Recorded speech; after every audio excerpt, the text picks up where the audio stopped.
primeira epístola de Pedro, capítulo 1, a partir do verso de número 22.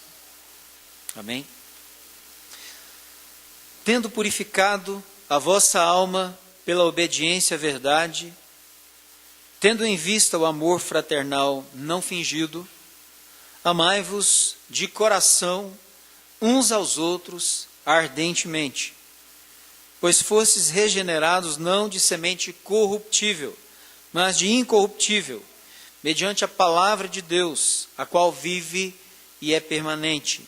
Pois toda a carne é como a erva, e toda a sua glória é como a flor da erva. Seca-se a erva e cai a sua flor.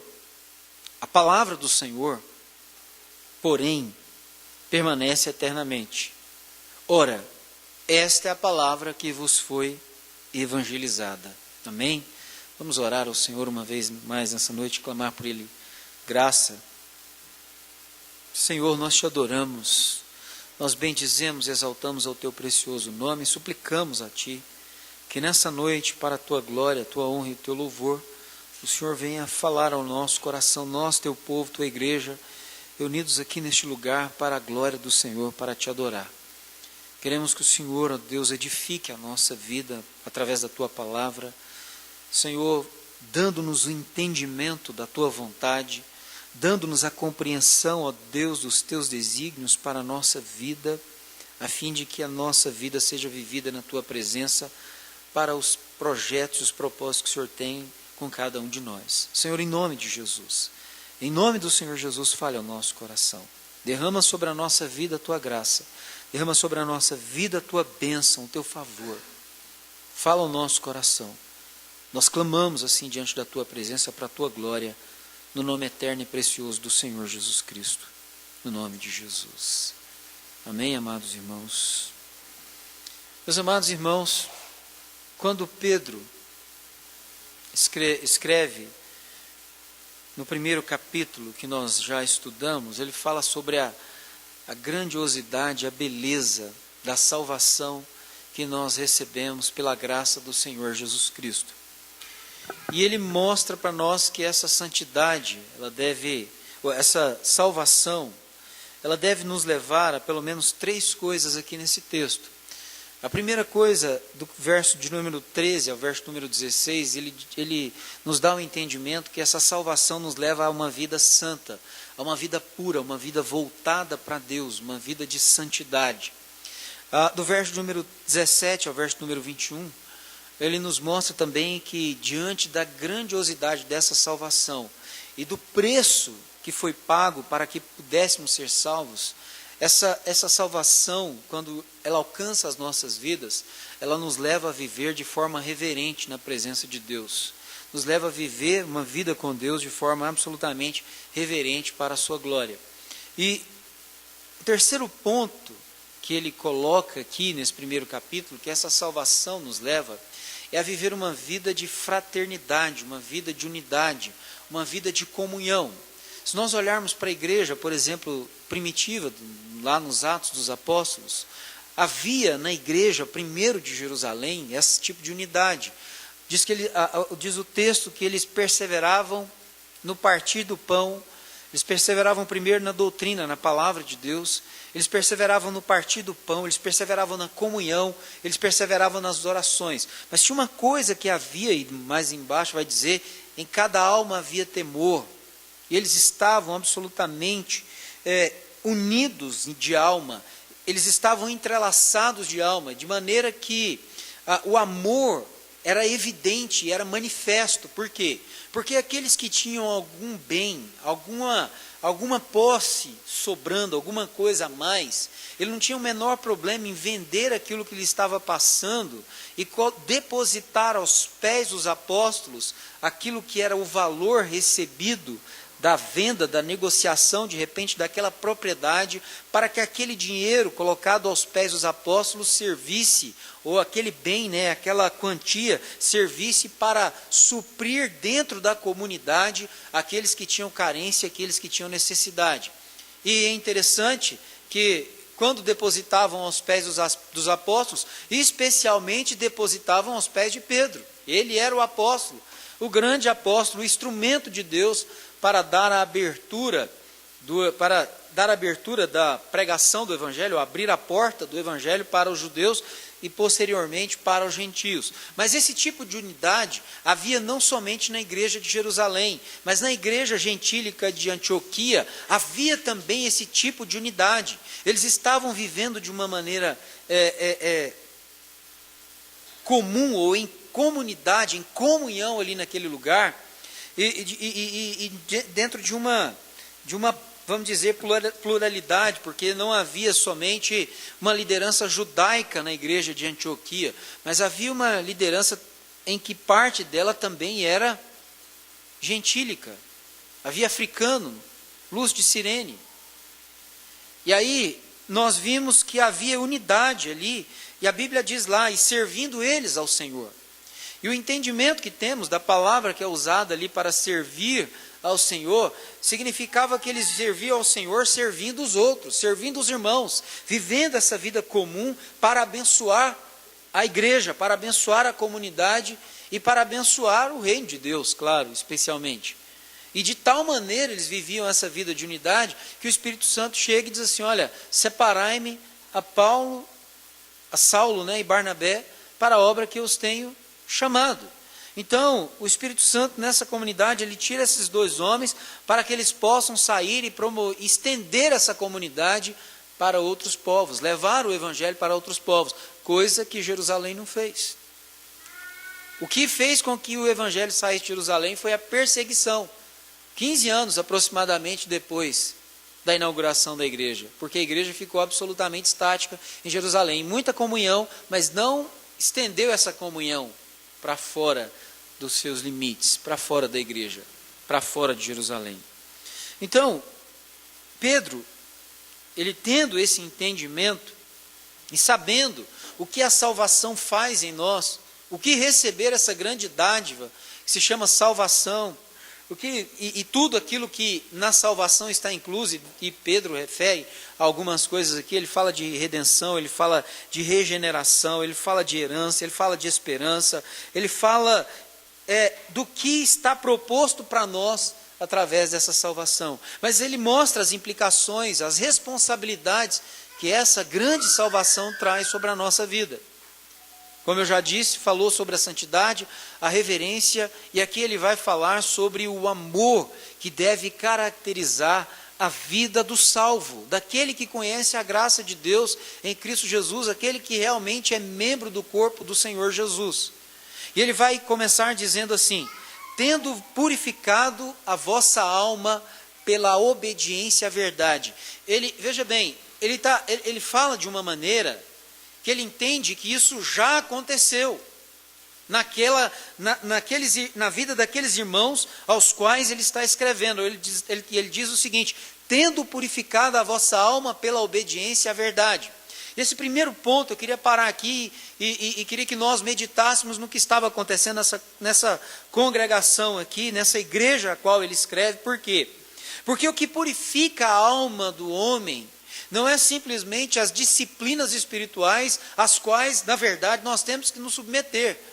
Mas, acima de tudo, o que faz com que a gente vença o pecado na nossa vida e purifique a nossa vida diante de Deus e tenha essa vida pura que nós tanto almejamos diante de Deus, é a disposição do coração em obedecer ou em colocar em prática aquilo que nós aprendemos na teoria em relação à palavra de Deus. É o que Pedro diz, olha, tendo purificado a vossa alma, pelo quê? Através da obediência à verdade, não é através do conhecimento da verdade. Simplesmente, eu posso conhecer e ter o entendimento, saber o que significa, saber inclusive falar e até pregar, até ensinar isso. Mas uma vez que o meu coração não é disposto a colocar aquilo que eu ensino, aquilo que eu falo, aquilo que eu conheço, aquilo que eu entendo em prática, isso vai gerar um intelecto realmente enriquecido com o entendimento, mas não vai gerar uma vida de pureza, porque não há disposição de colocar em prática aquilo que se conhece. E o Evangelho, eu disse isso uma vez aqui quando estava pregando em Atos capítulo 1, verso 1. ele é uma questão absoluta de conhecimento, de ensino, essencialmente de ensino, mas ele é também uma questão de prática, de realização para a glória de Deus, de obediência à verdade e aquilo que nós fazemos com aquilo que conhecemos. Veja bem, por que eu disse Atos capítulo 1, verso 1? O que está escrito lá? Escrevi o primeiro livro, excelentíssimo Teófilo, relatando as coisas que Jesus começou a fazer e a ensinar. Significa que Jesus, ele não começou simplesmente a fazer coisas e não somente começou a ensinar coisas, mas Jesus começou a fazer e a ensinar. Ou seja, o seu ensino era acompanhado das realizações, era acompanhado de uma prática daquilo que ele ensinava. O que ele pregava, ele realizava. O que ele anunciava, ele fazia. E essa era a vida de Jesus. Se nós percebermos o ministério de Jesus, num dado momento ele se assenta e há o grande sermão do monte. Mas se você ler o Evangelho, a maioria do Evangelho que nós temos lá, são as realizações de Jesus, é a obediência de Jesus à verdade, é a obediência de Jesus à vontade de Deus para a sua vida, aquilo que era o plano, aquilo que era o projeto, aquilo que era o propósito, que era servir as pessoas, que era dar a sua vida em favor das pessoas. E Jesus veio para esse propósito. Jesus não era um filósofo, Jesus não era um... Como é que é o nome daquelas... Não era um monge que se assentava, como alguns se assentam no Tibete, cruzam suas pernas e ficam lá ensinando filosofia e ideologias para os homens. Jesus não foi alguém que ficou simplesmente assentado ensinando coisas para as pessoas. Jesus, acima de tudo, estava comprometido com a vida, com a existência, com a necessidade dessas pessoas. E Pedro está dizendo aqui, tendo purificado a alma de vocês pela obediência à verdade. Obediência à verdade é colocar em prática aquilo que nós aprendemos na teoria, aquilo que nos é ensinado. É a disposição de colocar em prática aquilo que nós aprendemos. Se o Evangelho diz que nós temos que servir o outro, se o Evangelho diz que nós temos que dar a nossa vida para abençoar a vida do outro, é isso que nós temos que fazer. Obediência é fazer aquilo que Deus nos manda fazer, aquilo que Deus nos ordena fazer. Então não adianta ter o conhecimento intelectual da verdade, uma vez que nós não dispomos o nosso coração para colocar essa verdade em prática na nossa vida. Não adianta saber que a ordem de Jesus é que a gente saia para fazer discípulos, se nós não estamos dispostos a sair para fazer discípulos. Isso vai alimentar nosso intelecto, mas não vai purificar a nossa alma. Sabe o que acontece? A triste notícia disso é que nós vamos continuar lutando de forma inglória contra aqueles pecadinhos que tenazmente nos assediam. Aqueles pecados que vêm sobre nós, a gente luta, e sabe por que a gente não consegue vencê-los? Porque a nossa alma não é purificada pela obediência à verdade. Não há pureza em nossa alma, porque não há obediência à verdade em nosso viver. Agora, quando dispomos o nosso coração para colocar em prática aquilo que o Senhor Jesus quer que nós façamos por meio da sua palavra, nos ordena por meio da sua palavra, isso é o que purifica a nossa vida. Olha, não tem uma mágica, não tem uma regra, não tem uma técnica, não tem jejum que dê jeito, não tem oração que dê jeito, não tem conhecimento bíblico que dê jeito, uma vez que nós conhecemos e não estamos dispostos a colocar em prática aquilo que nós conhecemos, em fazer o que a Bíblia diz que nós temos que fazer. Muito bom conhecer, mas conhecimento sem prática, entendam, leva o homem à impureza. A alma acaba sendo corrompida. Nós acabamos não conseguindo vencer certos pecadinhos que vivem a nos rodear, certas tentações que vêm sobre a nossa vida, e nós nunca vencemos. Nós nunca damos conta de dar o próximo passo, a deixar certas coisas para trás na vida. Por causa do quê? Da nossa indiferença, muitas vezes, à ordem do Senhor para a nossa vida. E isso, eu vou dizer mais uma vez, geralmente a gente age assim por causa do nosso egoísmo. E veja bem o que o texto vai dizer. Tendo em vista o amor fraternal não fingido. tendo em vista esse amor Filadélfia, né, que é a palavra no grego, esse amor fraternal, esse amor que existe entre irmãos. Nós somos o povo de Deus, e sendo o povo de Deus, nós somos a família de Deus. De que nós chamamos Deus? De que nós chamamos Deus? Deus é o quê? O nosso Pai. Qual é a oração que o Senhor Jesus nos ensinou? Pai nosso. Se Ele é o nosso Pai, se Ele é o Pai nosso, o que nós somos? Nós somos irmãos. E se nós somos irmãos, o que deve caracterizar a nossa relação como tal, é a relação que existe, acima de tudo, em Deus, ou na Trindade Santa, Pai, Filho e Espírito Santo. O que o Senhor Jesus diz na sua oração sacerdotal, que a gente chama assim lá em João 17? Pai, eu rogo para que assim como nós somos um, eles sejam um em nós. Ou seja, o clamor do Senhor Jesus é para que nós entendamos que a nossa vida vivida sobre a face dessa terra, como seu povo, como a sua igreja, como a comunidade dos salvos, dos remidos pelo Senhor Jesus Cristo, seja uma vida de unidade. E a beleza disso, que essa unidade não existe no meio da uniformidade, mas ela existe no meio da diversidade, porque cada um aqui é de uma maneira, cada um tem uma aparência diferente, cada um tem um gosto diferente, tem uma cosmovisão diferente, tem alguma coisa que difere do outro, algum gosto que difere do outro, alguma maneira de encarar certos fatos na vida diferente do outro, de reagir diferente do outro. Mas em Cristo Jesus somos chamados a pensar como Paulo fez com Sintique e Evódia. Rogo que no Senhor vocês pensem de que maneira? Concordemente. Por quê? Porque nós temos a mente de Cristo. Porque nós conhecemos o Senhor. Porque nós temos uma nova maneira de pensar, baseada na verdade que tem nos caracterizado e que nós temos disposto o nosso coração para obedecer. Então Paulo diz, o que é que então, como família de Deus, como povo de Deus, porque se fomos regenerados, se fomos redimidos, se recebemos essa grande salvação, que ele fala do verso 1 até o verso número 12, se nós fomos salvos, inseridos nesse corpo de Jesus, somos então a família de Deus. Se somos a família de Deus, somos irmãos amados de Deus e uns dos outros.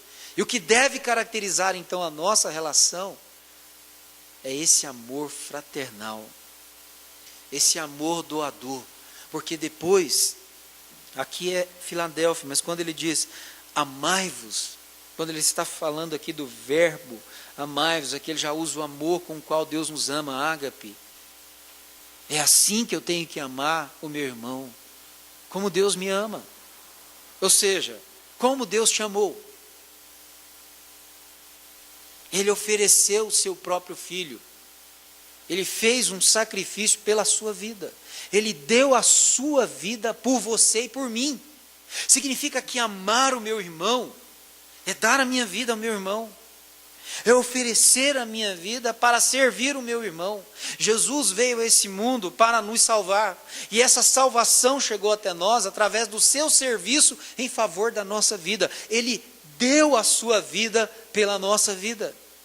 Então, isso não pode ser fingido, isso não pode ser simulado, isso não pode ser através, como o mundo, amigo, amiga, as mulheres são mestres nisso, viu?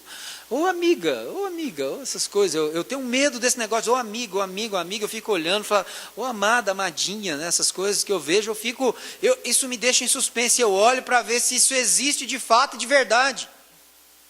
Se existe esse amor que é proferido, amado, amadinha, querida, amiga, porque a Bíblia nos chama a um amor verdadeiro, a um relacionamento verdadeiro, a um desejo de servir o outro, amar o outro, é a disposição do coração, de como Paulo diz, considerar o outro superior a você, não que ele seja melhor do que você, mas você considera ele de uma maneira, da seguinte maneira, eu quero servi-lo, naquilo que eu puder te ajudar, eu quero estar presente, eu quero ajudar, eu quero socorrer, eu quero poder ser uma bênção na sua vida. E isso não pode ser fingido. É o que Pedro diz, tendo em vista o amor fraternal, não fingido, não simulado. Sem dissimulação, sem hipocrisia, sem expressar em palavras aquilo que não está no nosso coração, sem dizer com os lábios aquilo que não caracteriza a nossa alma, aquilo que não caracteriza o nosso interior, aquilo que não está dentro de nós de fato e de verdade, aquilo que nós só nutrimos nas palavras, mas não nutrimos no viver prático, na relação real que nós temos com as pessoas. Irmãos, eu estou falando de circunstâncias humanas. Agora, muito mais ainda, é Jesus nos amar, tendo nós o pecado sobre nós. Não tem coisa que torna o homem mais imundo nessa vida do que o pecado. Mas Jesus nos amou quando nós ainda éramos pecadores. Quando nós ainda éramos inimigos dele, através das nossas obras malignas, nossas obras más, assim mesmo ele nos amou e ele nos quis, e ele deu a sua vida por nós, sendo nós ainda pecadores. Tendo tudo isso em nós, e hoje, que nós encontramos, muitas vezes no meio da igreja, é pessoas desanimadas, é pessoas tristes, pessoas adoecidas, pessoas contrariadas, e geralmente o problema está na decepção que se tem com alguém ou com alguma coisa. Alguém me feriu, alguém me fez mal, ou seja, o problema é que o meu coração não é sarado, e porque o meu coração não é sarado, eu não perdoo, e porque eu não perdoo, eu não obedeço a palavra de Deus, e porque eu não obedeço a palavra de Deus, eu não amo. Entende? Não adianta conhecer, se o meu coração não se dispõe a colocar em prática. A obra maravilhosa que Jesus fez na nossa vida, para nós estarmos nesse banco sentados hoje, foi nos redimir de todo o nosso pecado. Nos perdoou, derramando o seu sangue, o que ele diz aqui, olha, sabendo, verso 18, que não foi mediante coisas corruptíveis, como prata ou ouro, que fossem resgatados do vosso fútil procedimento, que vossos pais vos legaram, mas pelo precioso sangue, como de cordeiro sem defeito e sem mácula, o sangue de Jesus. Jesus derramou o seu sangue para que eu pudesse ser purificado, redimido, lavado, perdoado de todos os meus pecados. E como esse preço altíssimo que foi pago na cruz do Calvário por mim, não serve para que eu, entendendo isso, eu tenha capacidade tanto de perdoar quanto de pedir perdão. Estamos aqui nessa noite diante da mesa do Senhor. Essa mesa nós chamamos de mesa da comunhão. A ceia do Senhor. Essa é a mesa do perdão. Partimos o pão porque o corpo de Jesus foi partido, foi moído pelas nossas transgressões. Participamos do cálice porque o cálice representa o sangue do Senhor Jesus que foi vertido, que foi derramado pelos nossos pecados. E aí, como que eu toco nesse cálice se eu tenho a capacidade de não perdoar? Como que eu toco nesse pão se eu não consigo perdoar? Se o amor que eu demonstro, na verdade, é circunstancial, não é ultra circunstancial. Como? Como posso participar dessa mesa se o meu coração guarda mágoa, se o meu coração guarda todas essas coisas? Aí significa que o amor que nós temos demonstrado no nosso viver diário, na verdade, é um grande teatro. Não é real. E quando não é real, bom, eu não sei, não posso julgar. Eu estou falando o que a palavra diz. Mas Deus sabe. Deus me conhece, Deus conhece a sua vida. Muito mais do que eu. Deus sabe. Deus sabe. Deus conhece a nossa vida como um todo. Conhece o nosso deitar, o nosso levantar, o nosso viver diário. Deus sabe como é. E especialmente no que diz respeito a esse texto aqui. Por quê? Porque a ordem para nós aqui é uma ordem: amai-vos uns aos outros de coração, né? Uns aos outros, de que maneira? Ardentemente. Essa palavra aqui no original dá-nos a ideia de todo o esforço. O termo aqui é até inclusive desportivo. É aquilo que a gente faz com esforço, aquilo que a gente faz labutando, trabalhando, colocando, suando a camisa, colocando a nossa alma, a nossa disposição, o nosso coração, a nossa alma, o nosso esforço, todo ele, para a realização dessa tarefa. Ardentemente quer dizer isso. Amar ardentemente é amar com toda a disposição, com todo o empenho, com todo o comprometimento que eu devo ter com o meu irmão. É isso que o original quer nos ensinar. Todo o esforço que eu tenho que fazer para viver uma vida de unidade, de comunhão com o meu irmão. Falhamos? Falhamos. Muito, muito. Especialmente nesse quesito. Falhamos. Infelizmente falhamos. É o que nos caracteriza muitas vezes. Mas a falha, talvez eu tenha dito errado aqui, não é o que nos caracteriza. Mas muitas vezes é o que fazemos. Mas o que deve nos caracterizar de fato não é o falhar, mas é quando falhar, o perdoar. Estar disposto a corrigir as coisas, estar disposto a corrigir os relacionamentos. Por quê? Porque eu fui alcançado por essa bendita salvação. Eu fui salvo pela graça de Jesus. Ele me amou eu sendo indigno. E eu sou chamado a amar. É-me ordenado a amar também. É-me ordenado a dar a vida também. Eu estou lendo um livro e na verdade na leitura desse livro tem uma frase lá que encantou muito a minha vida. Até o Chico que me indicou o livro, me mostrou o livro. Ele viu o livro lá na livraria e me falou depois: A Vida de Deus na Alma do Homem. Livro escrito por Henry Scougal. Foi alguém que influenciou a vida do John Wesley e do George Whitefield, com seus escritos, com esse livro especialmente. Ele diz uma frase lá: olha, a sincera e devota afeição que a bendita alma de Jesus nutria ardentemente pelo Pai, se expressava, sabe como? Na completa abnegação da sua própria vontade. E na disposição de colocar em prática tudo aquilo que o Pai queria que ele fizesse. Ou seja, a comida dele era fazer a vontade do Pai que o havia enviado. Preste atenção.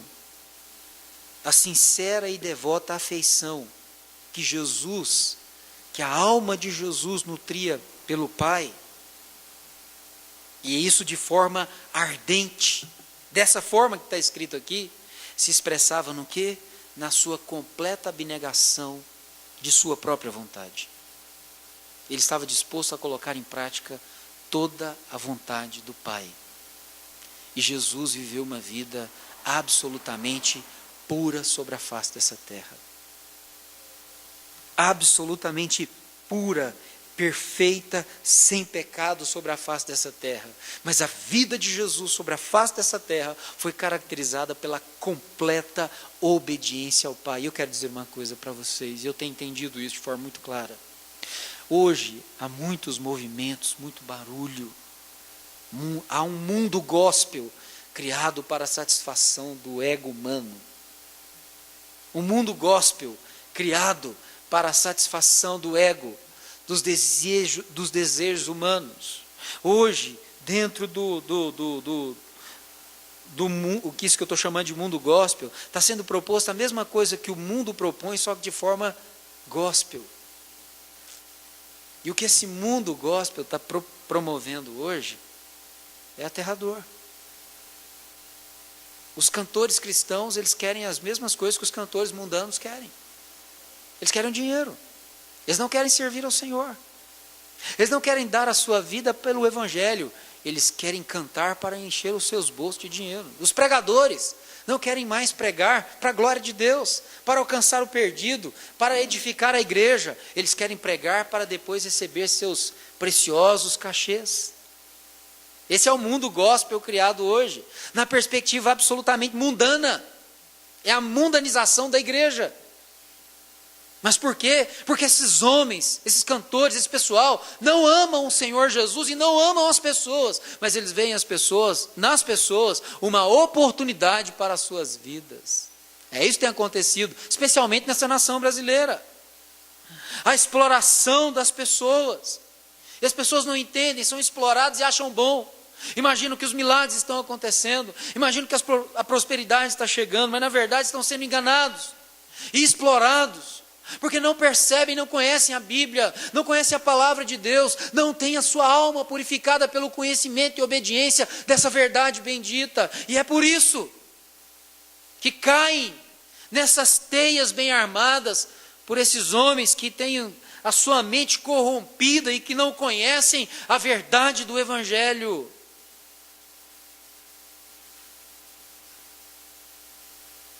Aqui o que nós encontramos é absolutamente uma outra coisa. Amar o irmão. Amar o irmão. Amar o outro. Amar o próximo. O apóstolo Paulo, escrevendo aos Gálatas, no capítulo de número 5, verso número 13, 14 e 15, ele diz algo interessante. Agora que nós fomos libertados, não devemos usar a nossa liberdade para dar ocasião à carne, à carnalidade. Mas, o que o apóstolo Paulo diz? Antes sede o quê? Servos uns dos outros.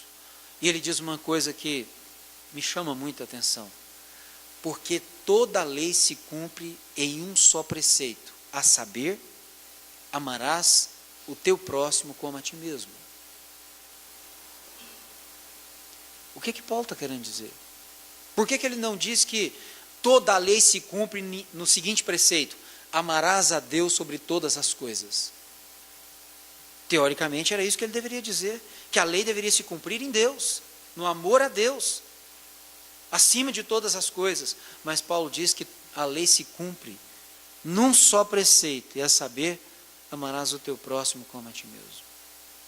É assustador isso.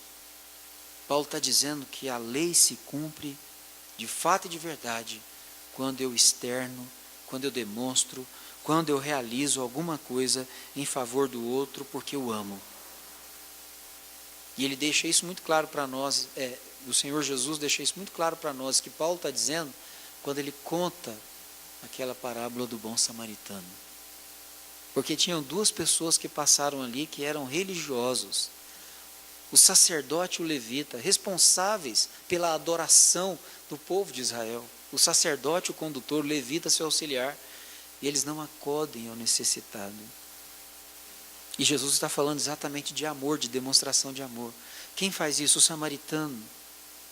E Jesus pergunta para o intérprete da lei, quem é o próximo? Quem foi o próximo daquele homem? E ele nem ousa dizer o samaritano. Por quê? Porque ele o odiava. Ele odiava os samaritanos. O coração dele não era limpo. A alma dele não era limpa. Ele conhecia. Conhecia. Mas ele não tinha como colocar em prática. Por quê? Porque o seu coração não era alcançado pelo Senhor. Porque o seu coração não era disposto realmente para Deus. Ele era um grande intelectual da fé, mas alguém que não conhecia o que era amor de fato, de verdade. Aqui o que Pedro está dizendo é, amai-vos de coração uns aos outros de forma ardente. Significa que quando eu amo alguém, eu quero servir essa pessoa, no que for necessário. Eu quero me fazer servo dos outros. Eu quero me fazer servo do outro. Eu quero servir. Quero dar a minha vida. E veja bem, para completar a linha de raciocínio dele, você olha, por quê? Ou pois, o que aconteceu? Porque vocês foram regenerados, não de uma semente corruptível, de uma semente perecível. Não. Vocês foram regenerados, até porque no contexto ele está dizendo que o preço não foi prata nem ouro, mas foi o sangue do Senhor Jesus. E a maneira como essa regeneração chegou até nós foi através de uma semente. E essa semente nós bem sabemos qual é. É a palavra de Deus. E a semente que é a palavra de Deus não é uma semente corruptível, absolutamente. Ela é incorruptível, ela é imaculada. A palavra de Deus. E ele diz assim, a qual vive e é permanente. Quem crê na palavra de Deus, vive de fato. Quem crê na palavra de Deus, vive de fato. E o que eu quero dizer com vive de fato? Não é simplesmente que tem a esperança da eternidade.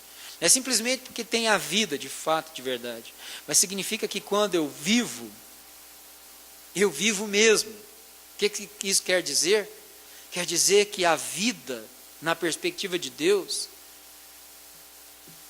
é a vida em unidade, é a vida em comunhão. Essa é a perspectiva da vida em Deus.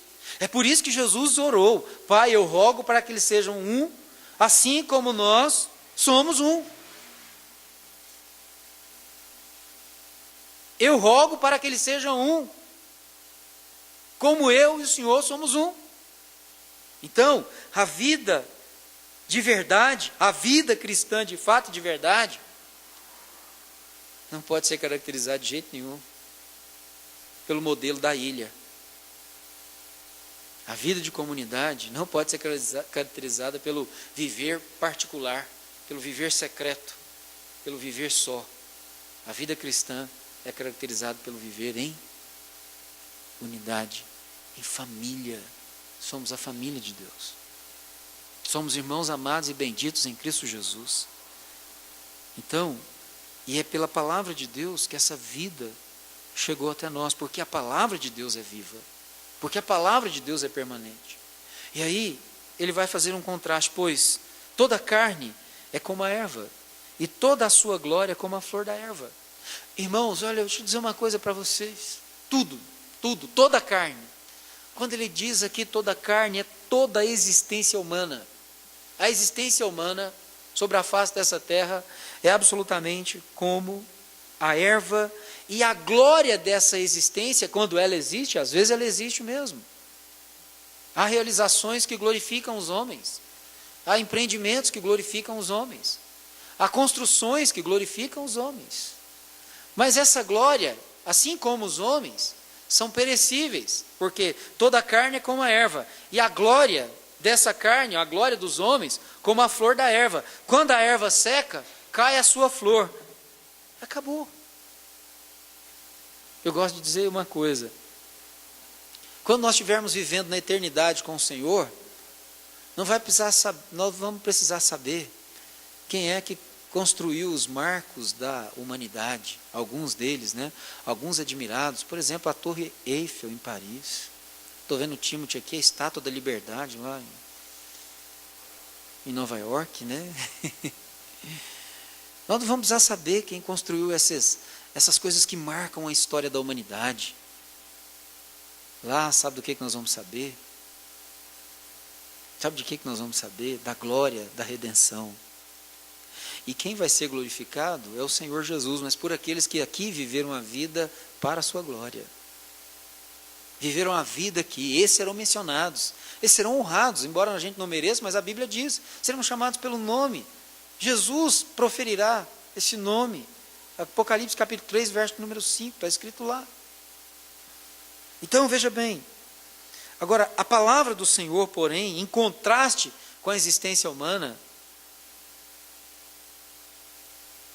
permanece eternamente.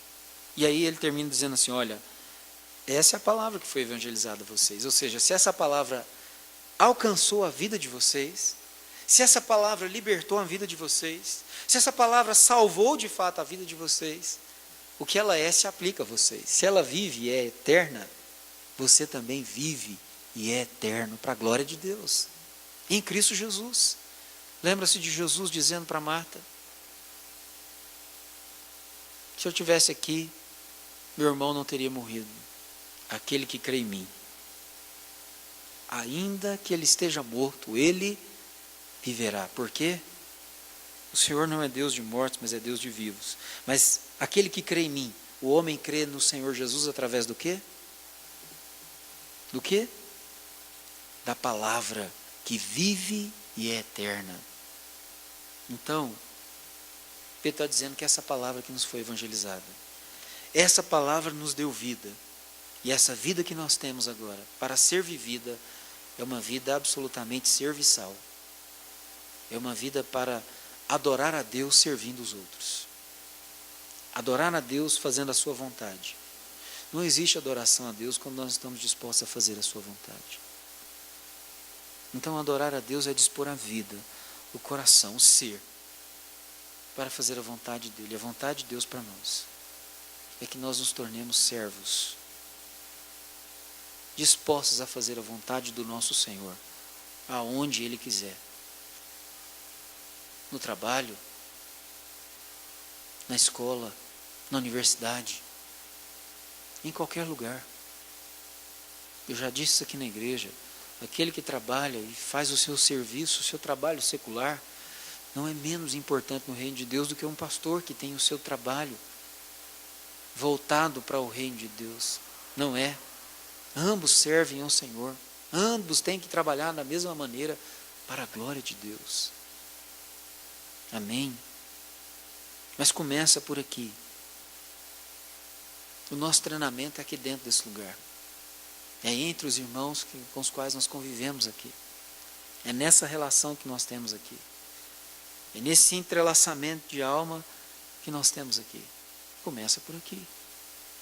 E depois se externa. Mas aqui é um lugar de treinamento. É um lugar da gente exercer esse amor. De a gente demonstrar que a gente ama de fato. Que a gente está disposto a se tornar servo do irmão. Não crítico dele.